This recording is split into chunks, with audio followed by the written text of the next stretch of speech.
That rotting eyesore is a community hazard and property value destroyer. Tear it down immediately before someone gets hurt and sues the entire neighborhood. That's what Bradley Whitmore screamed at me while directing his demolition crew to destroy my great-great-grandfather's 150-year-old barn.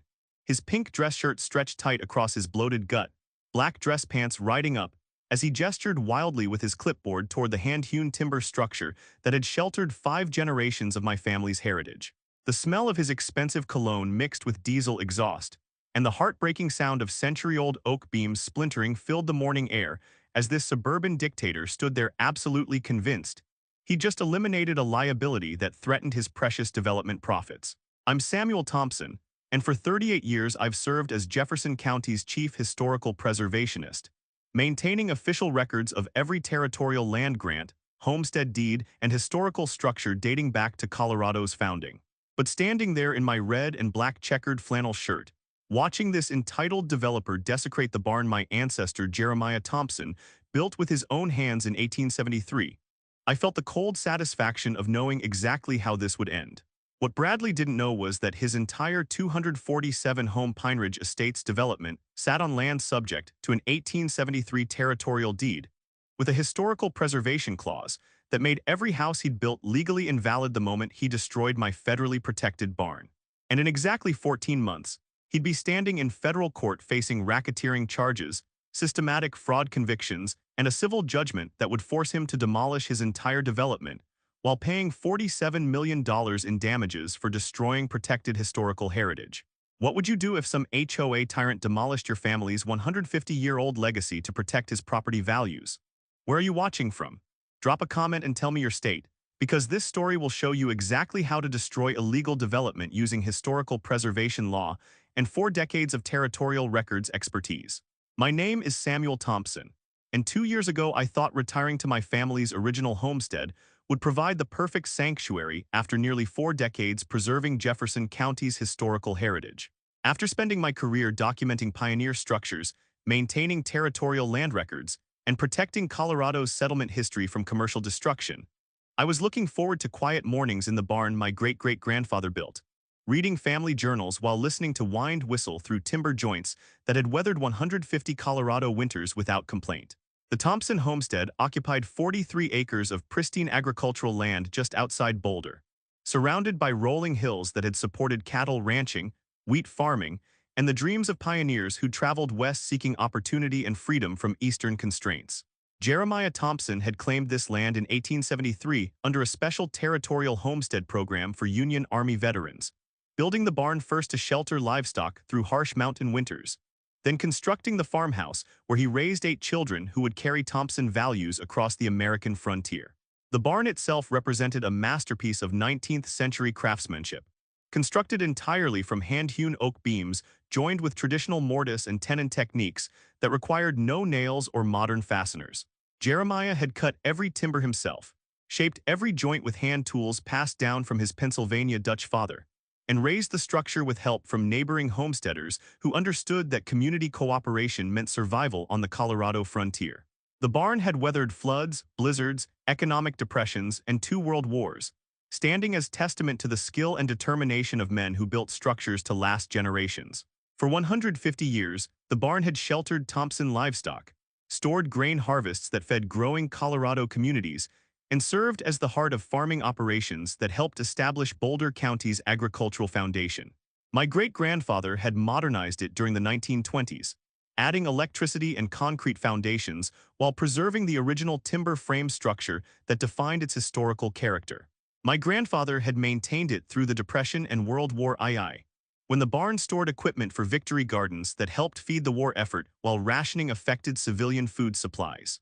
When I inherited the property in 2019 after my father's passing, the barn came with a comprehensive archive of historical documentation that chronicled our family's stewardship and the land's significance in Colorado's territorial development.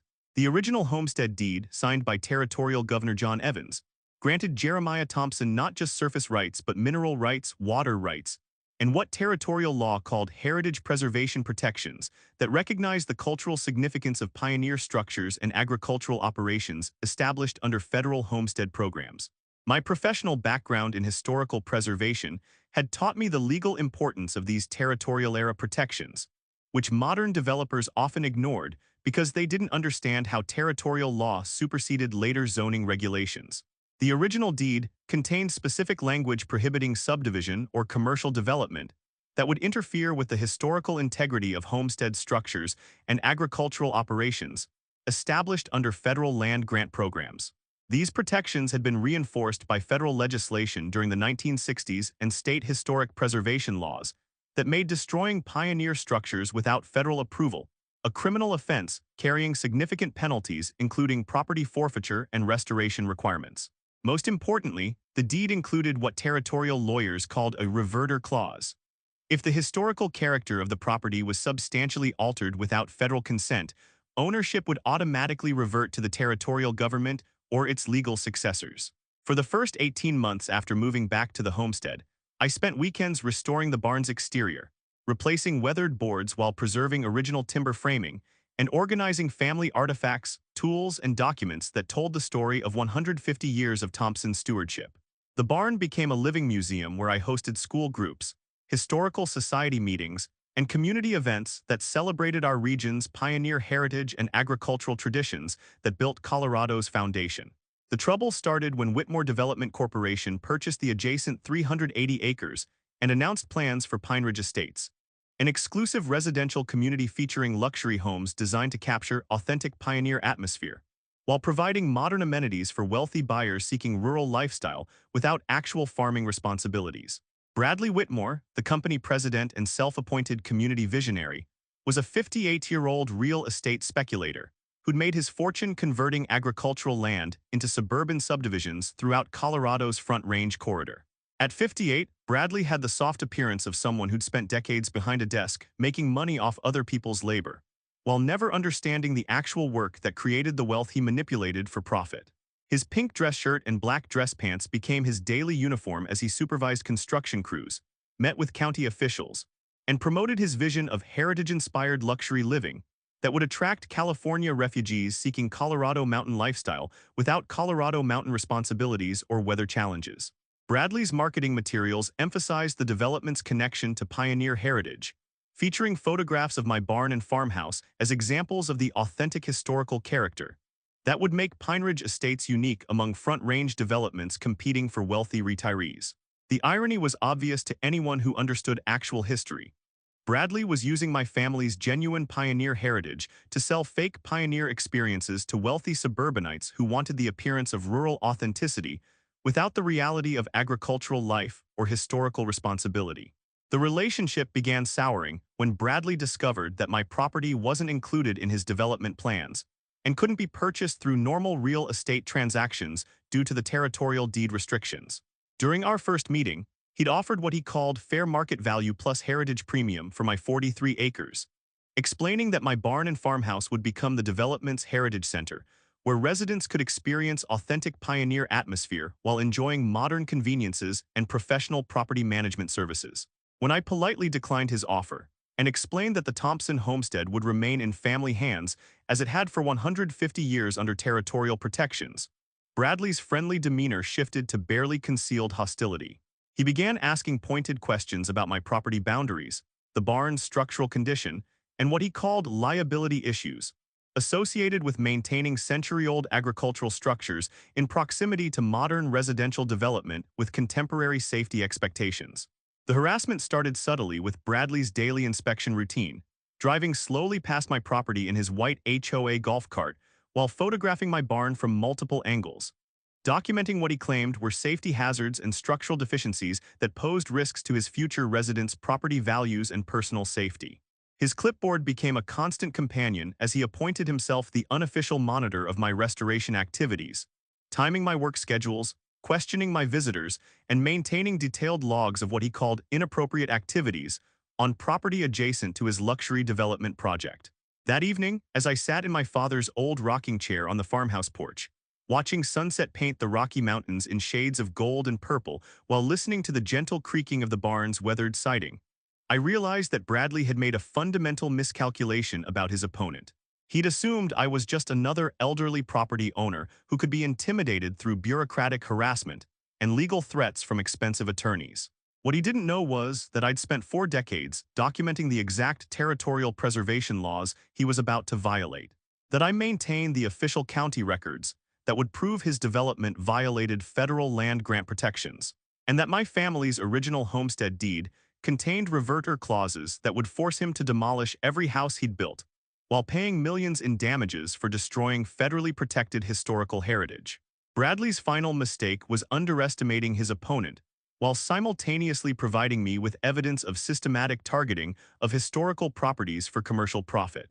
He thought he was bullying some retired county employee who owned an old barn that threatened his development plans.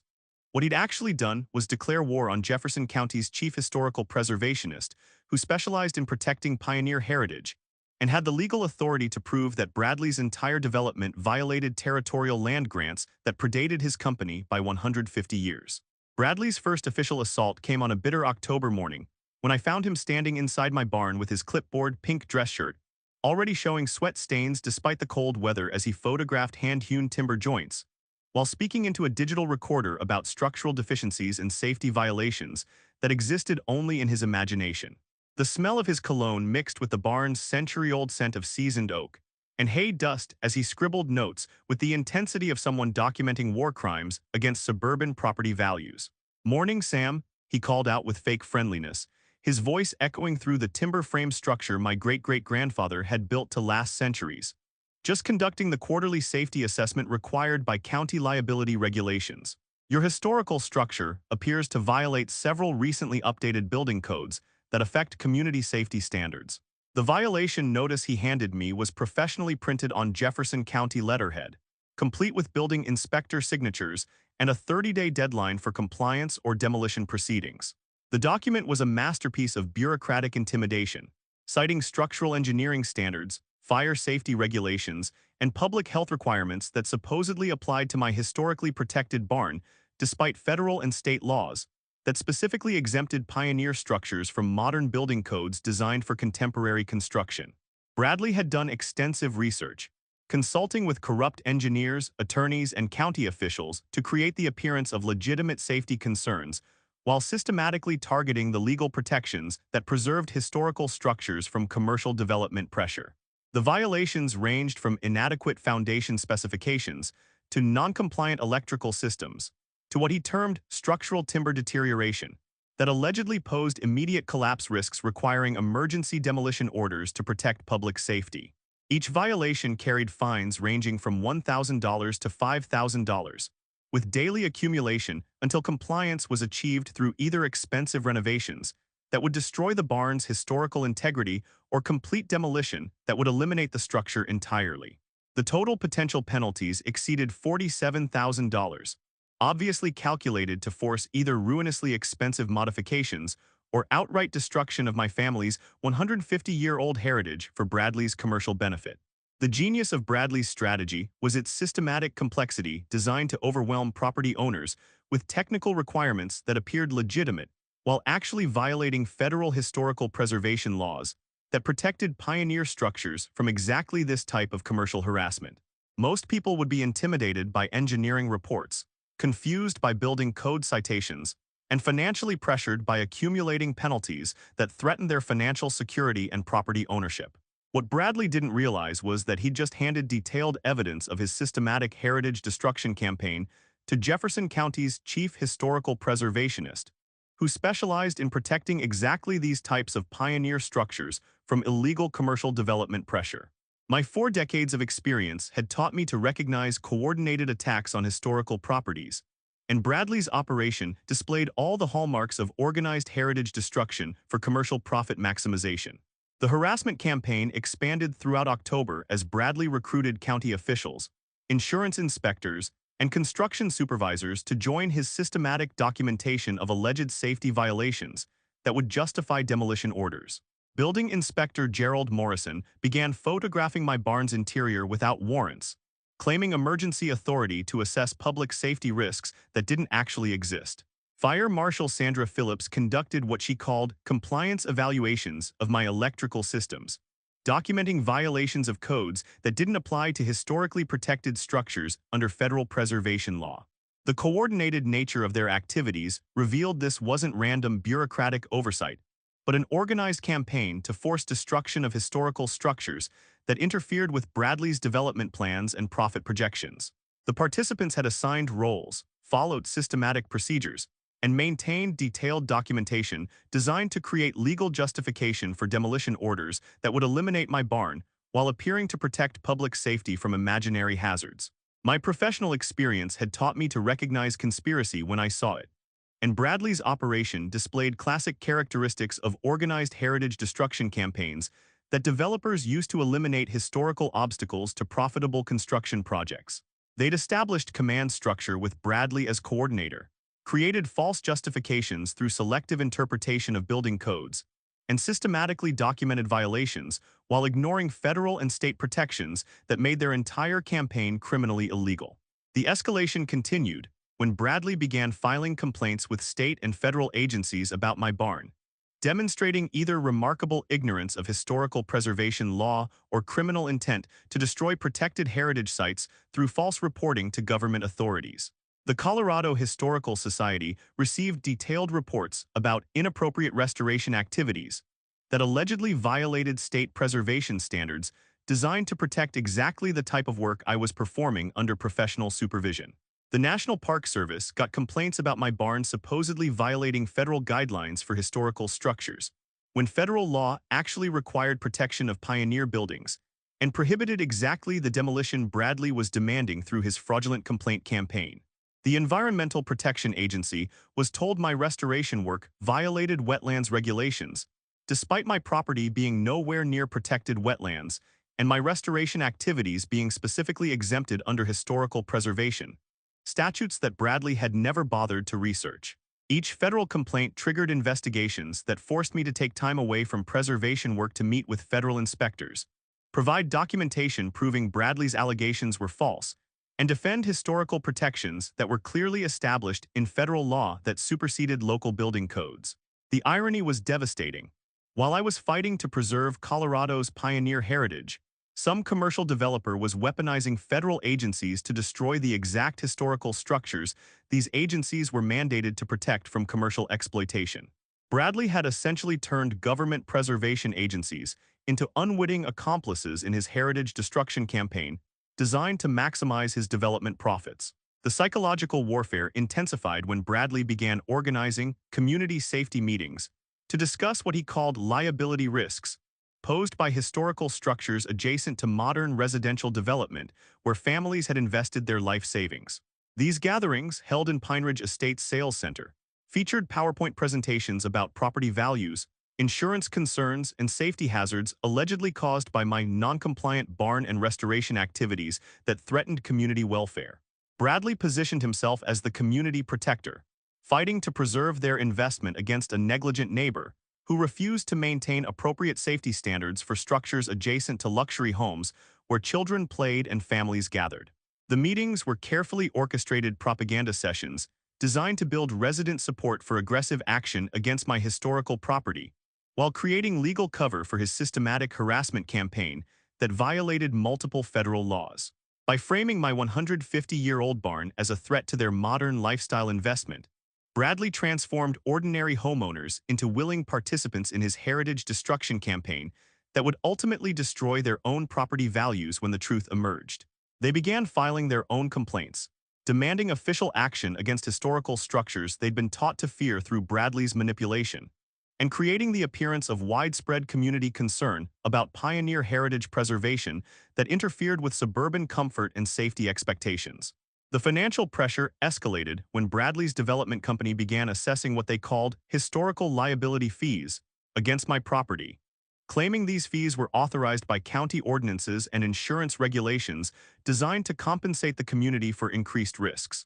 These fees, totaling $12,400, were allegedly required to fund additional insurance coverage and safety measures necessitated by my barn's proximity to Pine Ridge Estates homes where families had invested their retirement savings.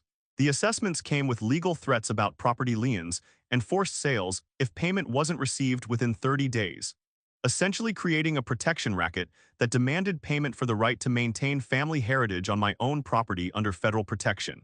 The breaking point came when Bradley filed a formal petition with Jefferson County claiming my barn constituted a public nuisance, requiring immediate demolition under emergency authority provisions that would bypass normal historical preservation procedures.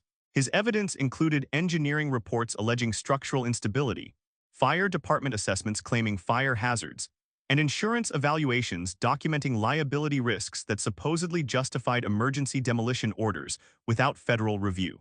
The petition revealed Bradley's ultimate strategy. He'd been systematically building a legal case to force destruction of my barn through what appeared. The moment Bradley filed that fraudulent emergency demolition petition, he crossed the line from harassment into federal criminal territory, and my 4 decades of historical preservation experience kicked into full investigative mode that would systematically dismantle his entire criminal enterprise. I spent the following weekend in my home office, surrounded by territorial land grants, federal preservation statutes, and the comprehensive property records I'd maintained as county historical preservationist, building what prosecutors would later call the most thorough heritage destruction case in Colorado history. The smell of old documents and legal research filled the room as I methodically traced every aspect of Bradley's systematic campaign against protected historical structures. But my real weapon was something Bradley had never considered: the original 1873 territorial deed that contained specific language about what happened when someone destroyed the historical character of homestead properties established under federal land grant programs. What Bradley didn't know was that Samuel Thompson had written Jefferson County's historical preservation ordinances he was violating, including contributing to the Colorado Pioneer Heritage Protection Act that made exactly his type of heritage destruction a federal felony with mandatory minimum sentences. My investigation began with Bradley's emergency petition itself, and the document was a masterpiece of criminal fraud that would destroy him in federal court. He'd claimed my barn posed immediate structural collapse risks when my own engineering reports proved the timber frame was sound, cited safety codes that explicitly exempted historical structures under federal protection, and sworn under oath to facts that contradicted his own previous statements about the barn's condition and historical significance. But the real bombshell was what I discovered when I pulled the original territorial records that Bradley had never bothered to research. The 1873 homestead deed granted to Jeremiah Thompson contained specific language about mineral rights, water rights, and what territorial law called heritage preservation in perpetuity, protections that prohibited subdivision or development without explicit family consent and federal approval through the Department of Interior's Historical Preservation Division. But buried in the deed's technical language was a clause that would destroy Bradley's entire development empire.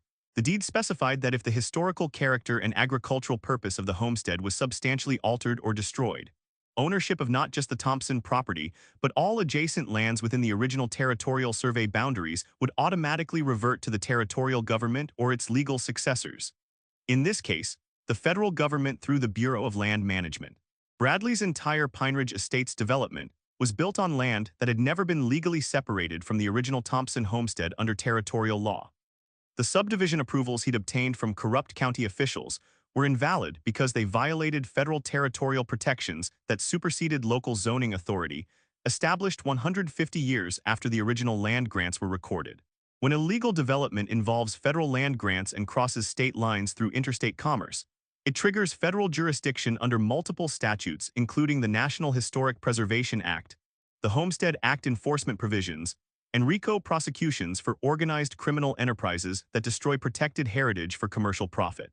My analysis of Bradley's complaint pattern revealed systematic heritage destruction that extended far beyond my barn to include targeting of historical structures throughout Jefferson County. He'd been filing false safety reports about pioneer buildings, creating bureaucratic pressure to force demolition of structures that interfered with his development plans, and coordinating with corrupt county officials who were approving subdivision of protected homestead land in exchange for development fees and consulting contracts that constituted systematic bribery and corruption of local government. Each false federal report constituted mail fraud and wire fraud, both federal felonies carrying up to 20 years in prison, when part of organized heritage destruction schemes designed to maximize commercial profits through systematic elimination of historical protections. The conspiracy extended beyond Bradley to include county officials who'd participated in illegal subdivision of homestead land that belonged to the federal government under territorial grant protections. Building Inspector Gerald Morrison had been approving demolition permits for historically protected structures in exchange for consulting contracts with Bradley's development company worth over $47,000 in undisclosed payments. Fire Marshal Sandra Phillips had been filing false safety reports about pioneer buildings to justify emergency demolition orders that eliminated historical structures interfering with commercial development projects throughout the county. Even County Commissioner Robert Hayes had been fast-tracking subdivision approvals for homestead land without required federal clearance, accepting campaign contributions from Bradley's company while voting to approve developments that violated territorial land grants and federal preservation laws that protected Colorado's pioneer heritage from commercial exploitation. My investigation revealed the true scope of Bradley's heritage destruction network when I discovered his correspondence with similar development operations throughout Colorado, Wyoming, and Montana. Through my professional connections with historical preservation societies and state agencies, I learned that Bradley had been sharing tactics for targeting homestead properties, coordinating harassment strategies against historical preservationists, and providing training materials for destroying pioneer heritage through bureaucratic intimidation disguised as safety enforcement. Bradley wasn't just a local developer. He was a regional coordinator in a criminal organization that specialized in acquiring homestead land through heritage destruction and legal intimidation designed to maximize profits through systematic elimination of historical protections. The network included corrupt officials in multiple states, fraudulent engineering firms that produced false safety reports about historical structures, and sophisticated money laundering operations that disguised criminal proceeds as legitimate development investments. The evidence compilation revealed systematic heritage destruction that extended far beyond my barn to include targeting of pioneer structures, based on their interference with commercial development plans that prioritized profit over historical preservation. Bradley's operation had destroyed over 40 historical buildings throughout the region, eliminated pioneer heritage sites worth millions in cultural value, and systematically corrupted local government to facilitate criminal acquisition of protected homestead land. The money trail uncovered through my research revealed Bradley's operation was more sophisticated than typical development harassment campaigns. He'd established multiple LLCs to hide his activities, created false engineering documentation to support demolition orders, and coordinated with corrupt officials who were receiving payments for expediting destruction of historically protected structures throughout Jefferson County. My professional connections provided access to investigative resources that Bradley never anticipated. The FBI's art crime team was immediately interested when I provided evidence of systematic destruction of culturally significant historical structures for commercial profit maximization. The U.S. Attorney's Office assigned prosecutors who specialized in heritage crimes and had been building cases against criminal organizations that targeted protected historical properties for commercial development. The Department of Interior's Inspector General opened investigations into violations of federal homestead protections and illegal development of territorial land grants that belonged to the federal government under original survey boundaries. Most importantly, the Colorado Attorney General's office began examining systematic corruption in county government that had enabled Bradley's criminal organization to operate with official protection while destroying the state's pioneer heritage for private profit. Bradley's harassment of one county historical preservationist had triggered investigations by multiple federal and state agencies specializing in heritage protection and government corruption. The surveillance operation I coordinated through state and federal law enforcement revealed Bradley's activities extended far beyond what I'd witnessed personally through his systematic targeting of my family's homestead. He was conducting systematic research on homestead properties throughout the region, attempting to identify vulnerable historical structures that could be eliminated through harassment and bureaucratic pressure designed to force property sales at below-market prices. Bradley had escalated from development harassment to what federal investigators classified as organized heritage destruction, using systematic intimidation to eliminate historical structures that interfered with commercial development, while corrupting local government to provide legal cover for criminal activities. The most damaging evidence came when federal investigators uncovered Bradley's connections to anti-preservation extremist groups that opposed federal protection of historical sites and sought to eliminate pioneer heritage through systematic destruction disguised as safety enforcement and community improvement initiatives. The network included individuals with histories of anti-government activities, militia connections, and documented hostility toward federal preservation laws that protected homestead properties from commercial development pressure. Bradley's operation was funded by organizations that opposed federal land use restrictions and sought to eliminate historical protections through systematic corruption of local government and destruction of protected heritage sites that interfered with maximum profit extraction from land development projects.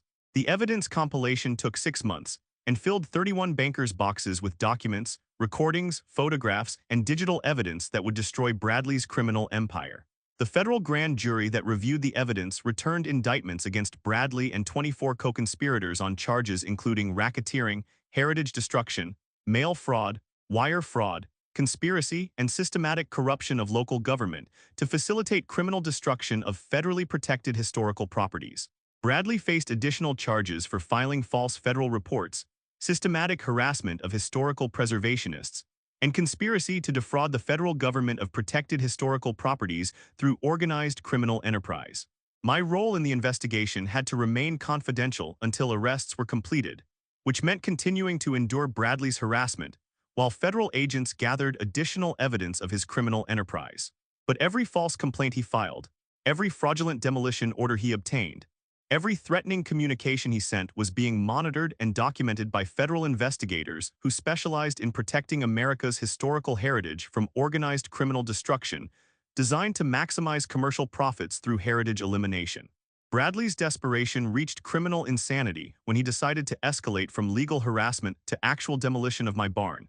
And the morning he made that fatal mistake, federal agents were already positioned to document every federal crime he committed against protected historical heritage.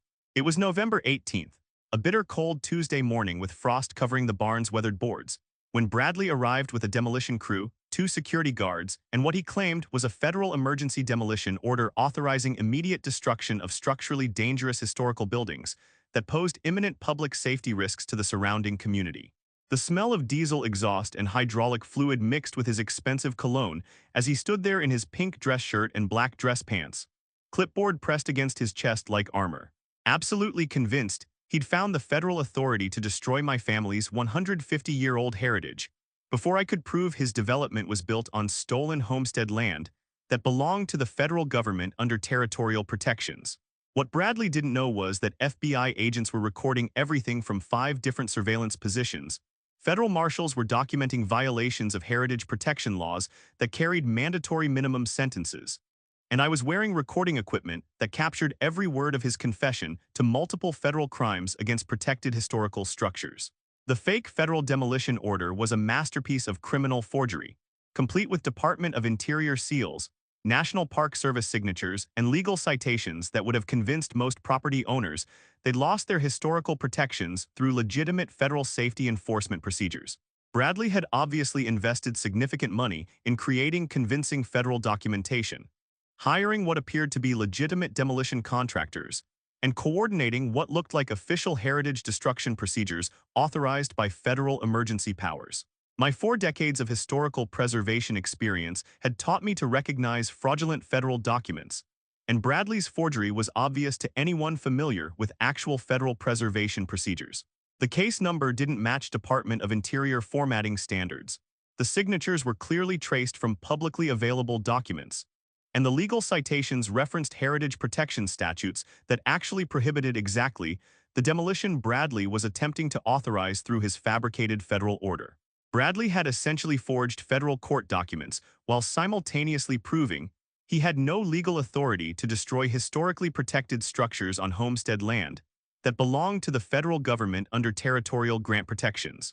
The demolition crew Bradley had hired were legitimate professionals who'd been deceived about the nature of their assignment through his fraudulent federal documentation designed to make criminal heritage destruction appear legally authorized.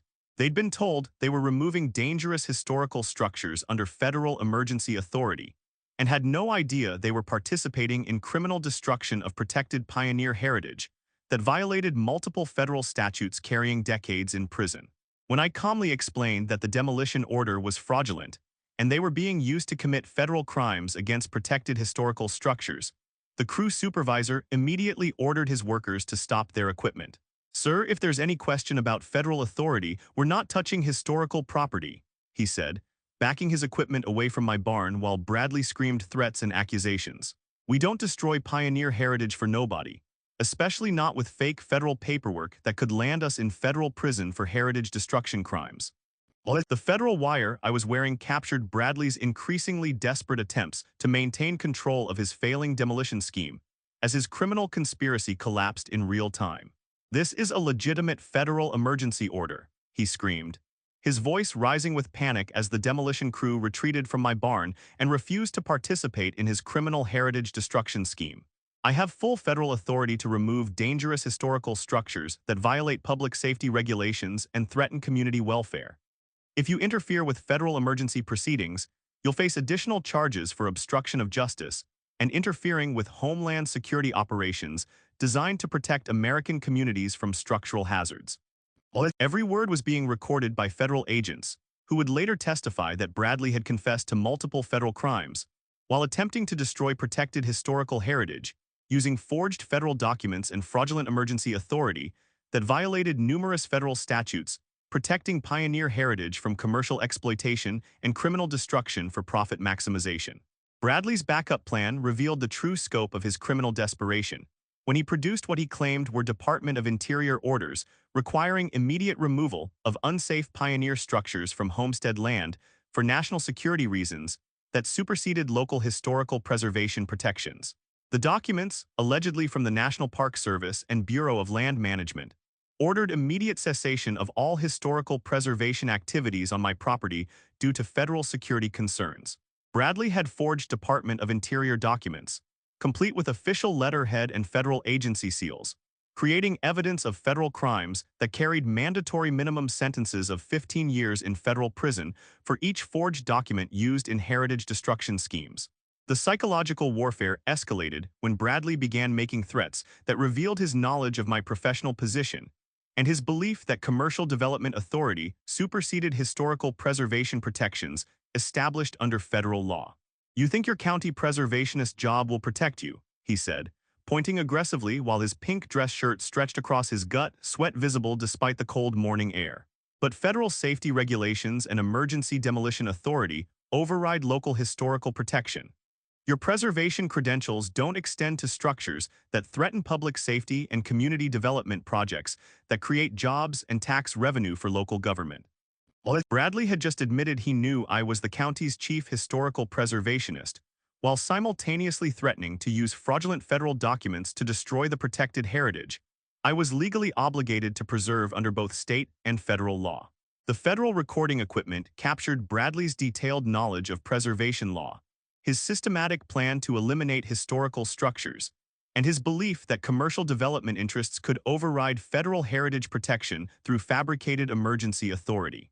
The climax came when Bradley ordered his remaining accomplice, Gerald Morrison, to begin physically dismantling my barn using sledgehammers and crowbars, despite the demolition crew's refusal to participate in criminal heritage destruction. Gerald, apparently unaware that federal agents were watching from multiple positions, began attacking the hand-hewn timber joints while Bradley supervised with his clipboard and measuring tape, directing which structural elements to destroy first for maximum heritage elimination. The federal recording equipment captured Bradley's detailed instructions about which historical elements to eliminate first, where to dispose of the destroyed pioneer heritage, and how to document the demolition for his fraudulent federal records that would justify the systematic destruction of protected historical structures for commercial development profit maximization. Bradley was essentially directing the destruction of federally protected historical structures, while federal agents documented every aspect of his criminal enterprise and heritage destruction activities that violated multiple federal statutes protecting America's pioneer heritage from organized criminal destruction. The federal agents moved in when Bradley began personally attacking my barn with a sledgehammer, transforming his fraud scheme into actual destruction of federal historical property. Special Agent Jennifer Martinez approached Bradley with her credentials displayed, her voice calm and professional as she explained that he was under federal surveillance for heritage destruction and was now being arrested for additional federal crimes committed in the presence of federal agents who specialized in protecting America's historical heritage from criminal destruction. The color drained from Bradley's face as he realized his theatrical demolition had been a federal sting operation designed to catch him committing heritage crimes on camera, while federal prosecutors built cases that would send him to federal prison for decades. Bradley's arrest was captured on multiple federal recording devices, as agents documented every aspect of his criminal operation designed to destroy protected historical heritage for commercial profit. His pink dress shirt was soaked with sweat as Agent Martinez read him his rights, while other agents photographed the forged federal documents, secured the damaged historical property, and arrested Gerald Morrison for participating in federal destruction of protected pioneer heritage that belonged to the American people under territorial grant protections. The federal investigation expanded dramatically when agents discovered Bradley's storage facilities containing historical artifacts stolen from other homestead properties through identical fraud schemes designed to eliminate pioneer heritage that interfered with commercial development projects. Pioneer tools, historical documents, carved timber elements, and cultural artifacts from at least 18 other homestead properties were found in Bradley's warehouses, revealing that his harassment of me was part of a systematic criminal enterprise. Bradley hadn't just been harassing one county preservationist. He'd been running a criminal organization that specialized in destroying historical structures and stealing pioneer heritage across multiple western states for commercial profit maximization. The money trail revealed Bradley's operation had destroyed over $4.7 million worth of historical structures and stolen cultural artifacts, all of which was subject to federal forfeiture under heritage protection statutes. His Pine Ridge Estates development was built using proceeds from heritage destruction. His personal assets were purchased with money generated by systematic theft of historical artifacts, and his entire lifestyle was funded by criminal destruction of America's pioneer heritage for private commercial gain. The federal grand jury returned a superseding indictment with 89 federal charges, including racketeering, systematic heritage destruction, mail fraud, wire fraud, money laundering, conspiracy, and organized criminal enterprise targeting federally protected historical properties. Bradley's world was collapsing faster than his fake federal authority, and he had no idea that his next court appearance would involve facing federal terrorism charges for systematic destruction of protected historical heritage, while being forced to demolish his entire development.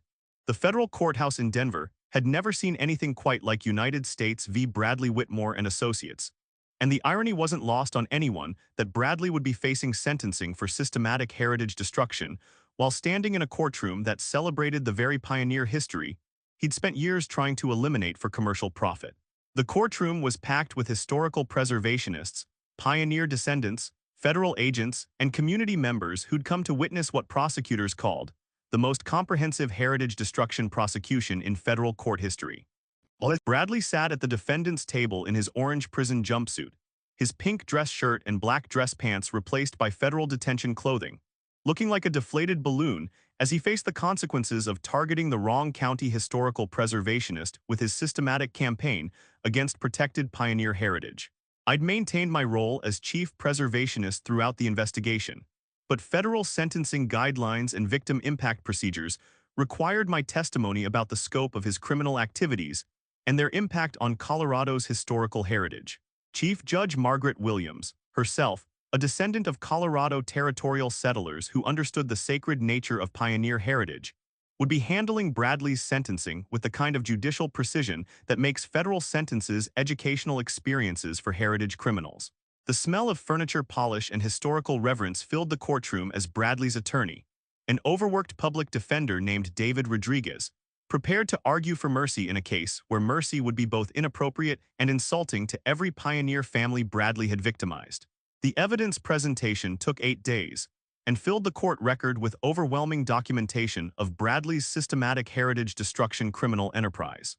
Federal prosecutors presented 2,147 pieces of evidence, including the wire recordings of Bradley confessing to federal crimes while attempting to destroy my barn, photographs of his forged federal documents, financial records showing $4.7 million in stolen historical artifacts and destroyed pioneer heritage, and testimony from 67 families who'd lost historical structures to Bradley's systematic destruction campaigns. The scope of his criminal organization was staggering, involving corrupt officials in 7 states, fraudulent engineering firms, and a sophisticated network designed specifically to eliminate pioneer heritage that interfered with commercial development, while stealing cultural artifacts for private profit maximization. My victim impact testimony provided the court with detailed analysis of Bradley's criminal methods, and their broader implications for historical preservation and pioneer heritage protection throughout the American West. Your Honor, I began, addressing Judge Williams while Bradley squirmed in his seat. The defendant didn't just attempt to destroy my family's 150-year-old barn through fraud and intimidation. He systematically undermined Colorado's pioneer heritage by targeting historical structures with criminal harassment designed to eliminate cultural landmarks that told the story of our state's settlement and development by brave pioneers who built our civilization. His actions represent cultural terrorism, specifically targeting America's pioneer history, and his criminal organization poses ongoing threats to historical preservation throughout the western United States. The territorial deed protections he violated were established to ensure that pioneer heritage would be preserved for future generations, and his systematic destruction of these protections threatens the foundation of historical preservation law throughout our nation. The financial destruction was swift and comprehensive, as federal forfeiture proceedings seized every asset Bradley had acquired through criminal activity. His Pine Ridge Estates development, valued at $47 million, was subject to complete demolition and land restoration, because it was built on illegally subdivided homestead land using proceeds from heritage destruction that violated federal territorial protections established 150 years ago. His personal mansion, luxury vehicles, investment accounts, and business interests were liquidated to fund historical restoration and restitution payments to the 67 families he'd victimized through systematic heritage destruction designed to maximize commercial profits through elimination of protected historical structures. Bradley's entire lifestyle, built on destroying America's pioneer heritage for commercial profit, was dismantled by federal agents who specialized in recovering assets from cultural terrorism operations. The most shocking revelation came when federal investigators presented evidence that Bradley's development was built on land that had never been legally separated from the original Thompson homestead under territorial law and federal land grant protections that superseded all subsequent zoning and development approvals. Every house in Pine Ridge Estates, every street, every utility connection was illegal construction on homestead land that belonged to my family under territorial protections signed by Territorial Governor John Evans in 1873. The federal court ordered complete demolition of the entire development, restoration of the original homestead boundaries, and return of all 380 acres to Thompson family ownership under the original territorial land grant provisions that had been violated by Bradley's criminal development scheme.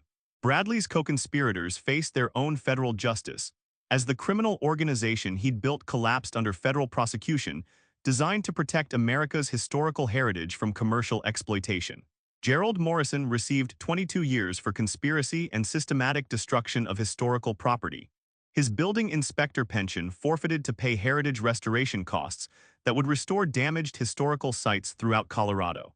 Sandra Phillips, who'd filed false safety reports about pioneer structures, received 18 years for civil rights violations and systematic heritage destruction that had eliminated cultural landmarks worth millions in historical value. County Commissioner Robert Hayes received 25 years for systematic corruption that enabled heritage destruction while accepting bribes to approve illegal subdivision of protected homestead land that belonged to the federal government under territorial grant protections. Bradley's heritage destruction network was systematically destroyed by federal prosecutors who specialized in dismantling cultural terrorism operations, targeting America's historical landmarks and pioneer heritage sites. Judge Williams's sentencing remarks became legendary in federal court circles for their comprehensive destruction of Bradley's character and criminal enterprise that had threatened Colorado's pioneer heritage. "Mr. Whitmore," she said, looking directly at Bradley as he sat trembling in his orange jumpsuit, "you have systematically victimized pioneer families through a criminal organization that specialized in heritage destruction disguised as community development. Your elimination of historical structures represents an attack on American cultural heritage that threatens the foundation of our national identity and the sacred trust between our nation and the pioneers who built our Western civilization. This court will not tolerate such egregious criminal conduct that destroys the heritage that defines our national character and historical foundation." The sentence was devastating and final: 37 years in federal prison without possibility of parole, followed by 20 years of supervised probation with restrictions on construction activities, contact with historical properties, and residence near historical preservation sites. Bradley would be 95 years old before his release, and federal probation conditions would prevent him from ever again engaging in development activities that could threaten America's historical heritage. The civil judgment was equally comprehensive as federal court awarded $3 million in damages for heritage destruction, systematic harassment of historical preservationists, and criminal elimination of protected pioneer structures that belonged to the American people under territorial protections. The judgment included punitive damages designed to deter similar criminal activities and compensate families for generations of heritage destroyed by Bradley's criminal organization. The legislative impact of Bradley's case extended far beyond individual justice as Congress passed the Pioneer Heritage Protection Act, strengthening penalties for systematic destruction of historical structures and creating federal oversight of development activities near homestead properties that contain territorial protections. The Thompson Amendment, named in recognition of my family's 150-year battle to preserve our heritage, established federal criminal penalties for harassment of historical preservationists and systematic targeting of pioneer heritage sites. My barn was completely restored using funds seized from Bradley's criminal enterprise, and I established the Jeremiah Thompson Pioneer Heritage Foundation to provide legal assistance to families facing systematic harassment from developers targeting historical properties for commercial exploitation. The foundation has helped over 300 families fight back against heritage destruction schemes, using Bradley's case as a blueprint for federal prosecution of cultural terrorism targeting America's pioneer history. The annual Pioneer Heritage Day celebration at my restored barn draws families from across Colorado who have successfully defended their historical properties against criminal destruction, designed to maximize commercial profits through heritage elimination.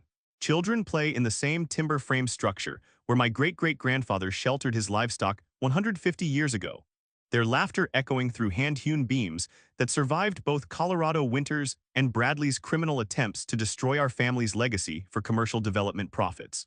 Bradley's story became a cautionary tale taught in federal law enforcement training programs about the consequences of targeting America's historical heritage and the importance of protecting pioneer structures from commercial development pressure that threatens our national cultural foundation.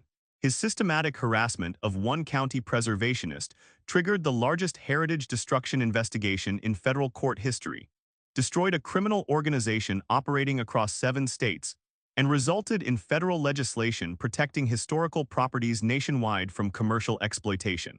The barn still stands exactly as Jeremiah Thompson built it in 1873, the hand-hewn timber joints still bearing the marks of his tools, the oak beams still strong enough